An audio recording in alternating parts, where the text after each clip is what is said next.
Hello, everyone, and welcome to U-Nique Accounting. My name is Matt Cincerello, and I'm the owner and managing partner.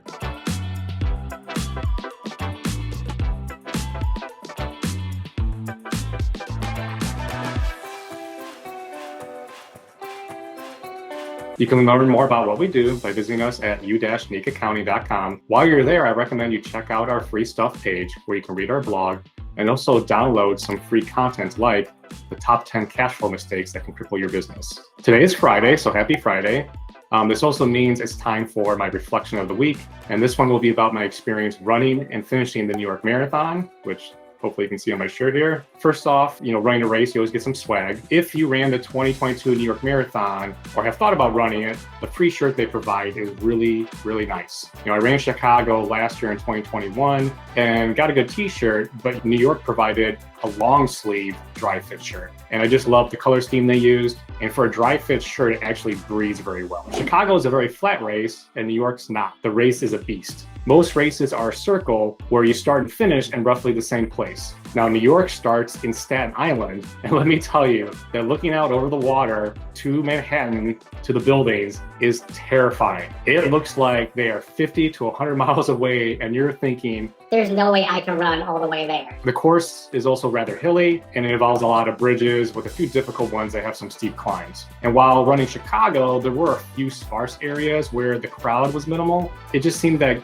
New York always had people cheering you on the entire race, which provides a lot of energy that is desperately needed during those 26.2 miles. So I want to share some pictures now from the race. So here's the first picture, which is a picture of the charity I ran for. It's Team World Vision. It helps children around the world. There'll be a link provided at the end of this video to my sponsorship page where you can learn more about Team World Vision and how they help children. So this is a picture of the Staten Island Bridge. No, I didn't run all by myself. I used my Google Magic Eraser. So all the people are gone, you'll see some blurs. So here's the bridge, and this is where I'm running to. When you practice and you think about the 26.2 miles, yes, it's daunting, but it seems doable. But when you look out, that is really far away. And that's not where you're running to. You're running to the park behind those buildings. Here's me. I think this is mile marker 8, which is by the Nets Stadium, which I think is the Barclays Center. And so again, I magically reached some people, but that's my wife taking a picture of me, and I got a lot of energy. This is, I think, the first bridge. I'm still doing good. This is me now, I think mile 19, but I was really dehydrated and I had to walk for like 3-4 miles before I was able to run again. And then here's me at the end of the race, getting some pizza and beer with my wife and kids. Just some hiccups they had. So while I love the race, there were a few things. One, there is no biofreeze or biofreeze stations anywhere. And if you're a runner, it's shocking, right? Seriously, did the city of New York get in a fight with biofreeze and tell them to A, B, C, D, E, forget about you?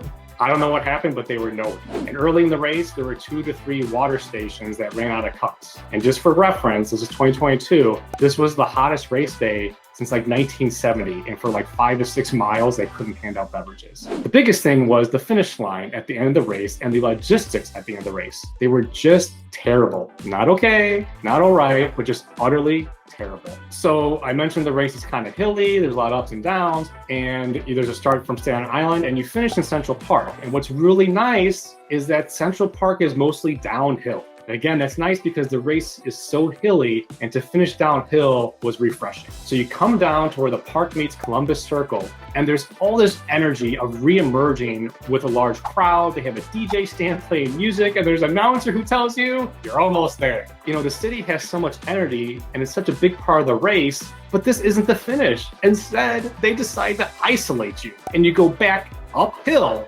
into the park. And so you're running uphill, you lose the crowd energy, and then you don't even realize you're at the finish line until like the last few hundred feet because it's difficult to see. And then after that, they only have one exit, which is like over a mile away. And so every runner is stuck together in this tight pack as you walk out. And yeah, they hand you a warm cloak thing to wear and a bag with a few food and drink items, but that's it. They're basically like, you can leave now, please go. There's no drinks right away. There's no medical tent for almost a mile, like close to the exit on the way out. There's no celebration tents. There's nothing, nada, zip. So what's some lessons here from like a business point of view? Check out your competition and listen to feedback. Now, while the experience of running through all the boroughs of New York was really cool, a lot of groups and charities run the race, and there's no way to celebrate together after the race is finished, all alone and isolated amongst thousands of people. And I just felt like the city put so much effort and energy into the start of the race to be organized and get all the runners to Staten Island that they're basically just too tired and exhausted to do anything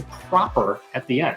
And like my biggest thought was, is anyone in charge of the race attending other marathons across the country? Do they know what other cities are doing? When I finished the race and went through that atrocity of a finish and exit process, these were some of the thoughts in my head. How can they think this is good? Whoever came up with this process has never run a race, and they have not attended other marathons across the country, because if they had, there's no way that they would be doing what they are doing. You've heard me say it before in my Lessons from Disney World video, and I'll say it again, you must check your competition. In this case, any event anywhere in the world that's providing a finish line experience is a competitor. Whether it's a 2K, 5K, 10K, half marathon, marathon, Ironman, anything. If there's an event doing a better job than your event, you have to play catch up. Listening to feedback. So New York does a survey and asks for feedback, but now I'm not really sure they're listening. And maybe this is a New York ego thing because it's the greatest city in the world, but my wife ran the New York Marathon back in 2019. And when I complained to her about the finish experience, she said the finish was the same for her. Are you really that stubborn, New York, to have a bad process and to still be doing it the same way 3 years later says something about you? As a small business owner, what you do is unique, and you're always inventing something new to bring to your customers. But you have to gauge your competition and market feedback and be willing to flex on what is needed. Are your customers or potential customers thinking the same thing that I'm thinking about the marathon, but about your company? Is there something you are not doing or doing that says something about you and the character of your business? What message are you sending to them when you ignore feedback and your competition? So after hearing these thoughts, a lot of people ask me, would you do the race again? And now that I've thought about it, no, I wouldn't. It was terrible. It was a nice race, lots of energy, but that finish left such a bad taste in my mouth. And the finish is important because you're exhausted. So would I do Chicago again? Yeah, I would. And it's not because I live here, it's because it was just fun from start to finish. And amongst the pain and suffering of 26.2 miles, that is greatly appreciated. So I want to thank you for listening to my reflection on the 2022 New York Marathon. Please remember to like our video and to subscribe to our channel for future content. Until then, remember, don't conform, stay unique.